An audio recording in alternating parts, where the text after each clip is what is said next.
Net. La directrice générale de la cohésion sociale en visite en Guyane jusqu'au 11 février. Virginie Lasserre enchaînera les déplacements sur les thèmes des violences faites aux femmes, de l'aide alimentaire ou encore la précarité. Et justement, elle s'est rendue au quartier informel de Bambou à Cayenne. On l'écoute au micro de Claire-Marine Célès et Franck Fernandez. C'est juste essentiel pour moi de venir notamment en Guyane, pour voir comment ça se passe sur le territoire, m'inspirer de pratiques innovantes parce qu'il y en a aussi bon nombre, et puis voir en quoi on peut adapter nos politiques publiques qui sont pensées de Paris.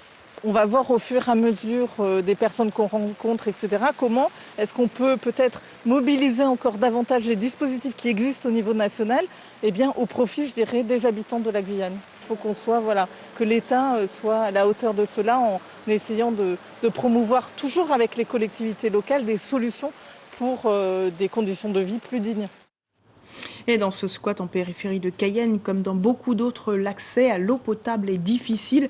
Un problème du quotidien qui concerne près de 15% de la population guyanaise.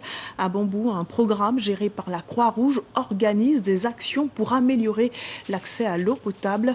Le reportage de Claire-Marine Célès et Franck Fernandez.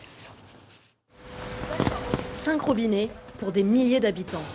Au quartier Bambou, à Cayenne, l'eau potable est une denrée rare. En fait, c'est là que je viens tous les jours pour prendre de l'eau pour qu'on puisse boire à la maison. Avant le Covid, on allait au Chinois pour acheter de l'eau et on allait chez des amis pour prendre de l'eau pour qu'on puisse boire. Face à l'urgence de la pandémie, les autorités ont installé cet accès à l'eau potable. C'est une partie du programme WASH. Il est gratuit mais temporaire. Pour le docteur Karl Possou, il s'agit d'un problème de santé publique. Ceux qui sont dans les quartiers informels, ça les affecte beaucoup plus parce qu'il y a des eaux usées qui ruissellent un peu partout. Ils boivent de l'eau de pluie. L'hôpital de Cayenne, où ils ont déjà eu beaucoup de cas de leptospirose, de dengue, etc. Sur le terrain, c'est la Croix-Rouge qui gère le programme. Des comités de quartier sont organisés pour faire remonter les besoins.